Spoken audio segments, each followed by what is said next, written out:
Today, we're going to talk and channel about the concept of fear with the goal to help us all go through our current times with less fear and ultimately with no fear.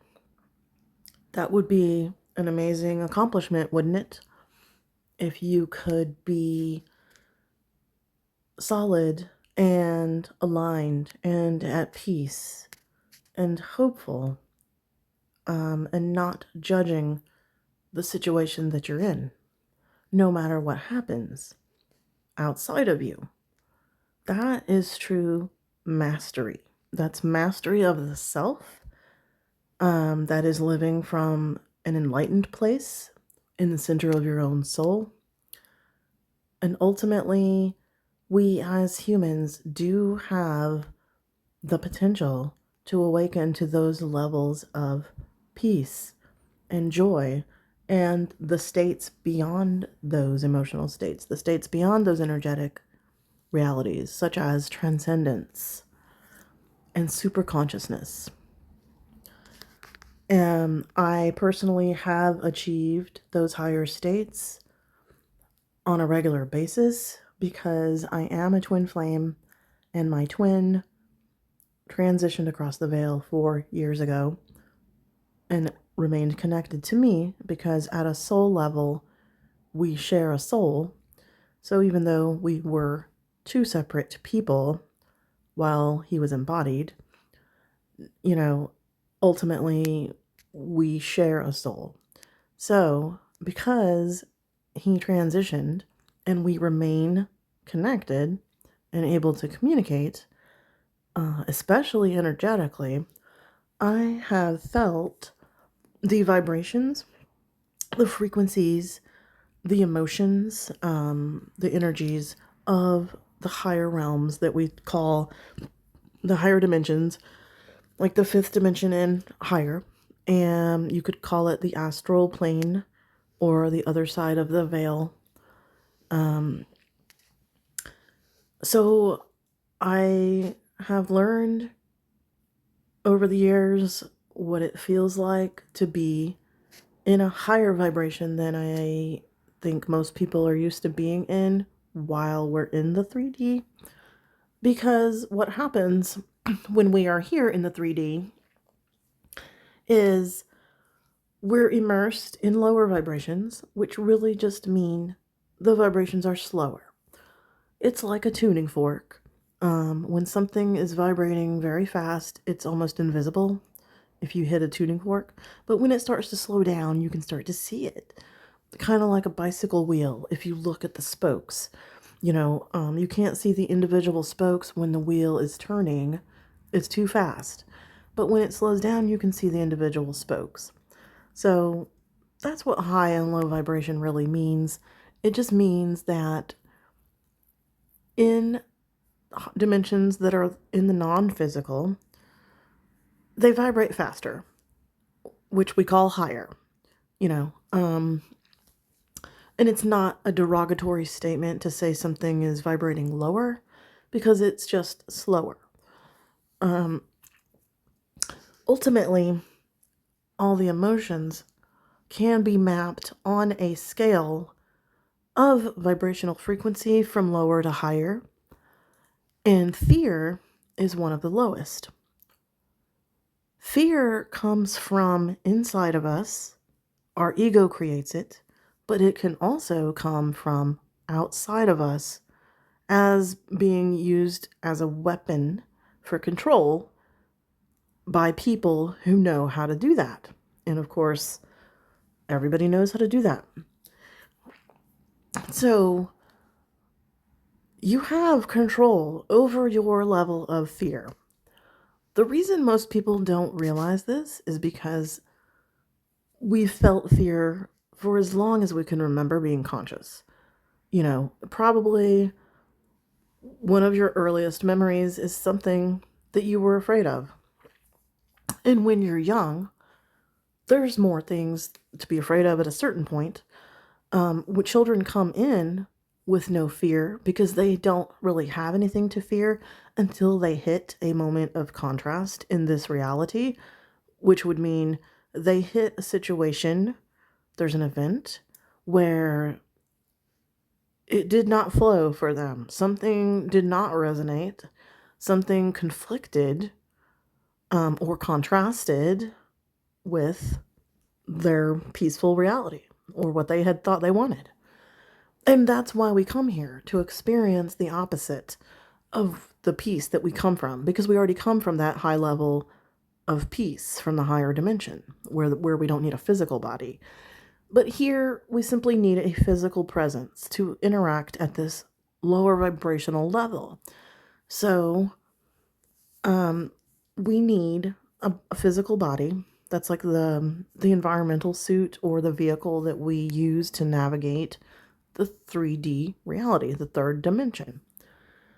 And to interact physically, we also have an ego and a mind, and they connect to the physical body, but we also have an energetic field around us. You could call it the biofield. Scientists call it that, but the metaphysical community has always called it the aura. And that's just your energy field that interacts with other people's energy fields. And this creates the collective energy that we are all a part of. The fact that we're all connected with this invisible energy, it's not necessarily invisible. Some of us can see it if we have the psychic ability of clairvoyance. It's called objective clairvoyance. But for the most part, this is invisible energy, but we are all immersed in it every day. And the energy is non-local, meaning it can be perceived, it can be sent and received from long distances. It doesn't need to be in close proximity to us to receive it, which is why energy healers such as myself and my twin flame in spirit, we can embed energy into any object, especially crystals and the artwork that we make, which includes jewelry and stuff. We can embed energy in objects and people can feel it from a world away because it's not localized to us. It's only channeling through us. It's really not our energy. It's just source energy that is channeled through us as the vessel. And then the particular spin that we put on it, because it comes through us, is what makes it sort of ours. But in reality, we are just a conduit for higher vibrations that everybody deserves to have access to. So what happens when we incarnate into the physical? At a certain point, we need to be immersed in the physical reality that we're in. It's not completely real. It's real, but it's no more real than the non-physical reality. It's no more real than a dream. It's no more real than like an imaginary daydream that you might even have while you're awake. Because all those things are real. But this reality is not rock solid like we think. If you could see deep enough into objects, you'd be able to see the space between the atoms. If you can zoom in, like with an electron microscope or something, you can see what reality is actually made of is a lot of empty space. And the reason we perceive solid objects is just because the energy has coalesced. The atoms have decided to form into these shapes that we would call furniture. And we're partly responsible for that because the collective energy that we are has a collective consensus about what the physical reality will look like. The thing is, there's also a localized, individuated version of reality that each person has. That's not collective. Everybody also lives in their own unique bubble reality that is it's filtered through each of our own perceptions. We're each individual expressions of source, like each individual raindrop, or each individual sparkle on a diamond. We have our own unique perceptions. And that is called subjective reality. So it's not the group reality that we've all consented to agree to. It's a reality that you create. It's much more individualized. And that reality actually, in my mind, is more important than the consensus reality, because the consensus can change and we can vibrate to different time streams and dimensions based on our beliefs and our thoughts and our actions. So, if we can change our reality based on those things, that means the filtration system of our beliefs and our thoughts and our actions, they're creating the reality that we're in. Even the collective reality. Because everything changes when your subjective reality changes. Everything else changes. That's where it starts and ends. So, with all that being said, the way I am approaching dealing with fear and surpassing fear in these times that we're in right now is to use the spiritual tools that I have been taught to use over the last 10 years since my spontaneous Kundalini awakening. I was a person who always had a lot of fear. I was born 2 months premature and had a near-death experience because I only weighed 2 pounds 11 ounces. So I was actually between this world and the next dimension for 2 months back and forth, being trained to be a transdimensional human and being given the chance to back out of this lifetime, because this lifetime is a very important one for us, my twin flame and me. And likely, I'm betting my last incarnation here on Earth. So I have a lot to learn, which means I incarnated into a harsh reality in a lot of ways. So I was permanently disabled. I have very little vision. I am legally blind. I have zero vision in one eye and limited vision in the other eye, which means I've had issues, getting through life, and I am not able to drive, and I've had a lot of issues with self-esteem to deal with narcissistic codependent parent dynamic. I've had to deal with all different kinds of abuse, physical, mental, emotional, from multiple people throughout my life. And the narcissist dynamic repeated until I had my spiritual awakening. I started doing introspection work, which is basically, self-analytics, where you dissect yourself and your own beliefs and you ask yourself, is it even true? Is it even real? Is this even me? And so basically, I was guided to dig through the layers of what I am, who I think I am, and discard all the things that are not really me. The things that are not from my soul are not me. The things that come from your ego and your human mind and that place, that's not really who you are. That's a facade and a persona that you have developed over the years throughout your experiences on Earth. And it has served you because that's basically the mask that you've decided to wear to get through life. For whatever reason, it felt the best. Even if you're not really liking yourself or you feel like you're not succeeding, it doesn't really matter what you think of yourself when you're talking about this. You have created that persona. For whatever you think of it, you made it for some reason. You may think that you were shaped by your experiences and that you had no control over it.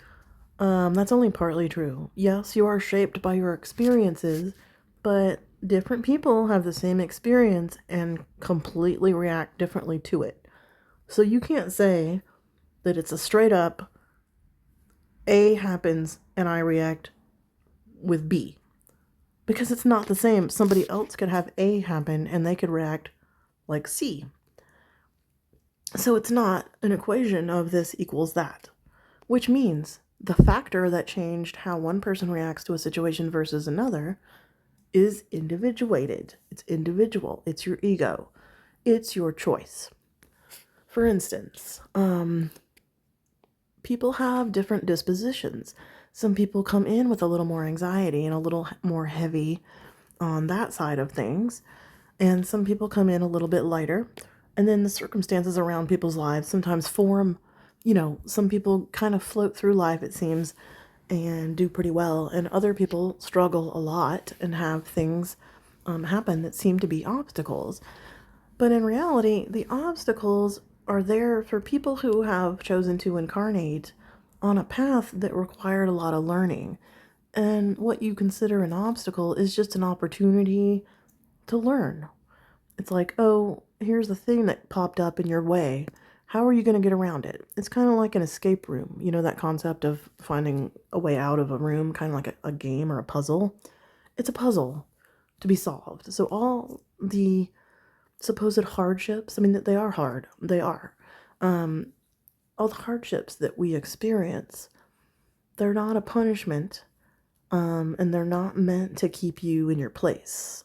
And they're just there because we all have to experience these things. We came here to the earth, each of us with a different set of desires that we wanted to experience.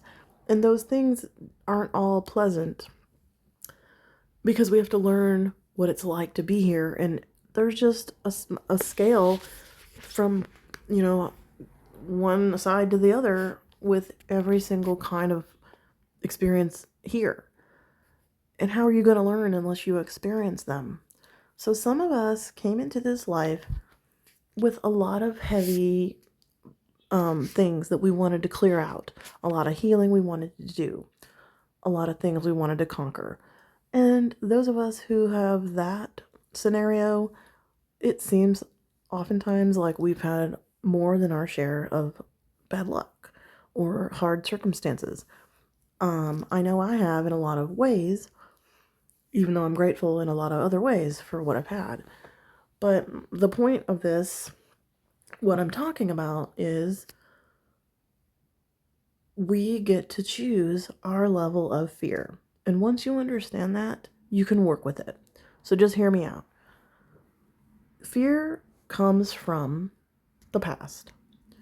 Obviously, in the past, things have happened to us that have scared us or startled us or traumatized us. Often when we're really young, often before age 8. There's a lot of things that happen that solidify in our personalities before age 8. So what happens is the ego part of us, the ego is the part of us that likes to make us feel that we are separate people instead of one collective consciousness, because a collective consciousness, that's not what we came here to experience. We already came from that. We came from non-duality, from being one entity, and we are incarnating into separate little pieces of source,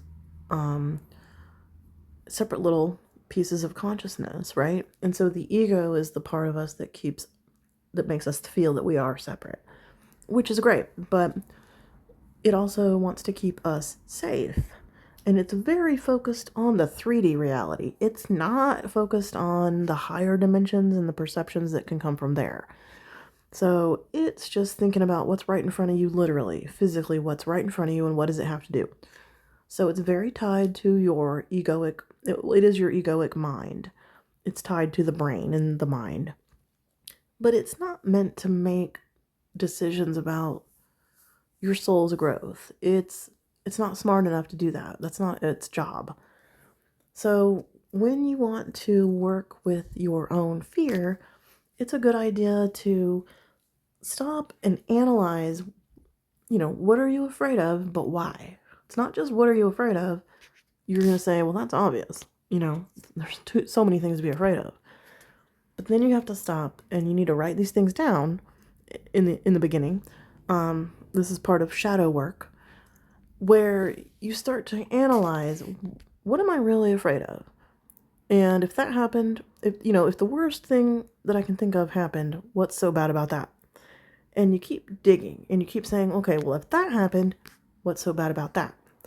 and you go and you go and you go deeper, you will finally probably realize that most of your fears come down to a fear of death at the core.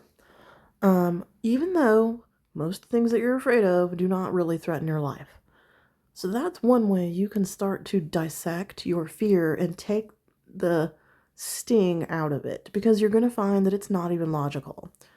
The other thing you could notice is your fear started because at some point you adopted it. It's like a flag. So when the situation repeats later, let's just say, you had a car accident when your mom was driving when you were 7. And then from then on, you're terrified of cars and you don't want to drive on the freeway. Maybe you don't even want to get your license. And there's just a lot of things that freak you out about car travel. Well, I get, obviously everybody would understand why, but you also need to be very logical. Just because you encoded a fear reaction into this car ride when you were 7 doesn't mean you can apply that logic to every other car ride that you ever have. Why would that even make sense? It happened once. Being afraid of every single car ride subsequently logically makes no sense. Your ego is doing it because it's like, no, don't go into that, don't get in that car. That thing might happen that happened that time when we were 7. Because it was so bad and so scary that the ego was like, we're not ever doing that again. So it puts up a flag. And every time, you got to go on the freeway, your ego's like, oh God, I'm so scared. Oh no. Right? Which, by the way, does not help you. And so, first of all, realize a lot of your fear is based in things that happened in the past that are not relevant now. So you can disconnect from those things that happened in the past and you can narrow the cord of the emotional attachment you have to those events. You can do a meditation where you narrow the cord, visualize it, between yourself and the traumatic event. You can also do meditations to comfort your inner child. So you can, view yourself at that age and give your inner child at that age the comfort that it needed at the time that it didn't get. Be your own parent. You can reparent yourself. And what you do in the past in these meditations that you probably don't think they're real, it can affect the present. Because anything you do, we don't have linear time. You can contact and affect the present, the past, and the future within yourself. So once you realize your fear is a holdover from events in the past, and you can absolutely simply decide it has nothing to do with your present. Yes, you can. And if it doesn't happen immediately, just train yourself to constantly remind yourself when you have a fear. That's called mindfulness. When you notice you're having a particular thought or a particular emotion, stop yourself and do a little analyzation. Oh, I'm feeling that thing again. Why am I feeling that? Oh, right, because of that thing that happened 30 years ago. Why is that important right now? It's not. Right? Then you can gently tell your ego to take a back seat, because you're going to let your soul be your guide, because your soul is not afraid. The human mind is afraid because we have a limited capacity to understand the bigger picture, because we're not supposed to understand the bigger picture. But the soul understands the bigger picture, and it knows that nothing is wrong. Our choices are not incorrect. Nothing we do is really wrong. It's just different experiences. Some of them feel great and some of them don't. But the fear that you're likely having now, like pretty much everybody else in the world right now, you've got to remember, you're manufacturing a lot of it. A lot of it, I'm not even saying it's not normal. It is. But there are things you can't control in the world. One thing you can control is yourself. in your interaction with the world. And you need to also be aware that it's your own thoughts that run in the background that are like your subconscious soundtrack to your life. Those thoughts that you're telling yourself are what are creating your emotions. It could be the same way with a positive emotion. If you feel great about something, that thing may not even be good for you, but you've associated it with something that feels good, so you keep going back to a person that's not good for you, or a situation that's just not good for you, but you associate it with something positive or something that gives you something that you think you need, so you go back. So once you understand that just because you have an emotion doesn't mean it needs to rule your life, you can start taking a step back and becoming the observer self. Eckhart Tolle talks about this, where you observe your own ego. You realize you're not the body, you're not the mind, you are not this ego, you are not this thought. You are the soul and the consciousness behind all those things that includes all those things. And once you disarm the fear response in yourself,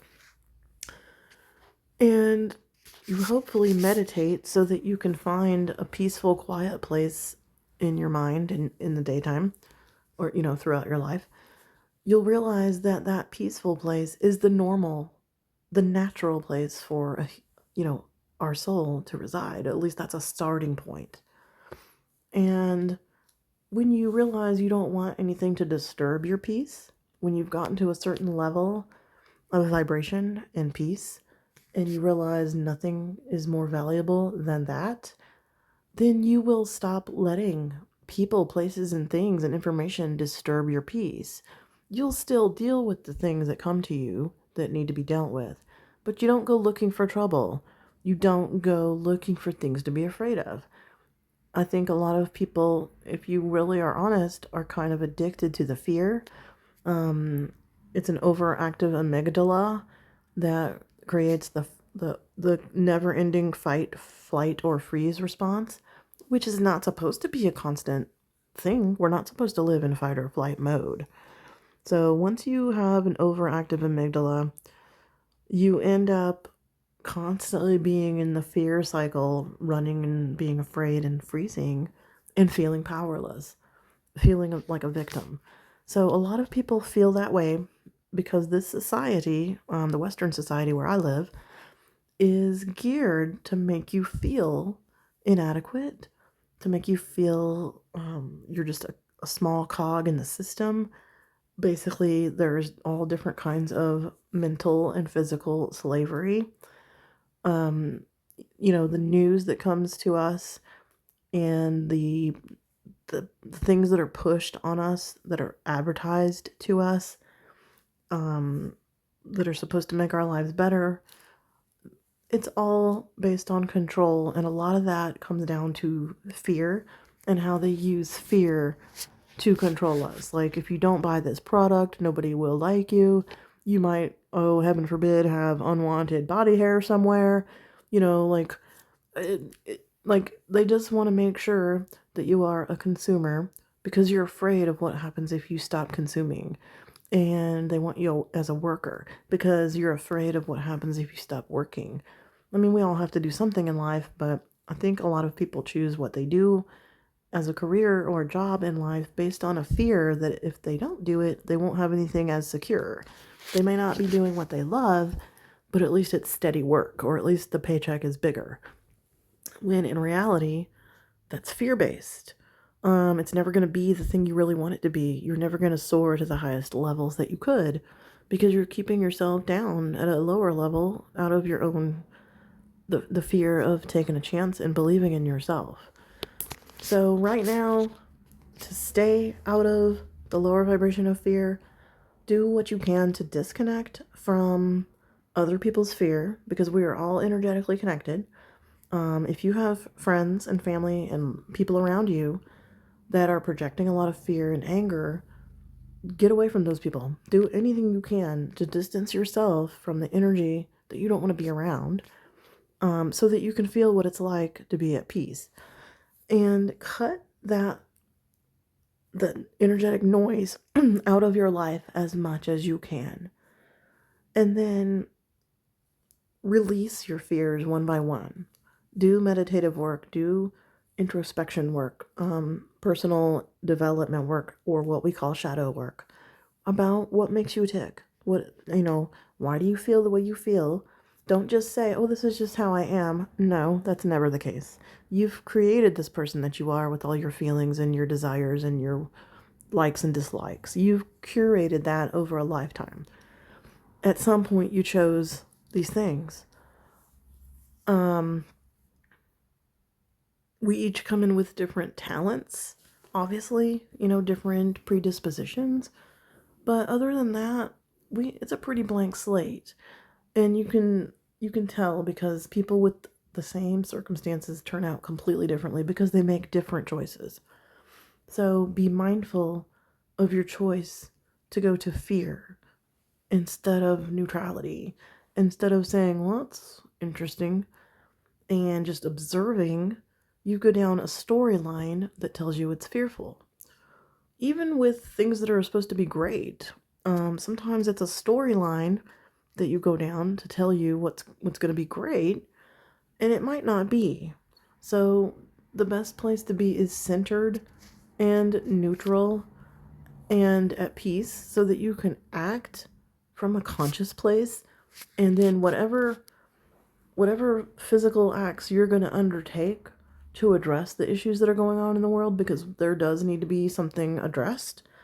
I'm not saying we all drop out of society and become passive at all. I'm saying the fear is making you passive. And that's what our society's government right now wants. The fear that comes from outside you is coming from people and organizations like corporations, our government, that want to keep you afraid. And one of the biggest acts of rebellion right now is to say, I'm not afraid of you. Not being afraid of them gives us power. And they are actually afraid of that. They are so afraid of the fact that we completely outnumber them. They have to keep us small by making us afraid. But that's a perception that they've put onto us that we've taken on. We've agreed to be afraid. We can also agree not to be afraid. We can do that anytime. All right, thank you. If you listen to this complete lecture, I hope that made sense. We'll be talking about it much more because the fear that is controlling people right now can be overcome, and that can be the first step towards real empowerment. And real empowerment is how you change. That's how you really change things. You don't really change anything for the better out of fear. That's not how it works. You have to graduate to a higher vibrational level, which is much higher than fear. You have to be in a good vibrational place, in a good emotional place to really make positive change. You're not making positive change when you're in a low vibration like fear. All right, thank you so much for listening. Have a good night.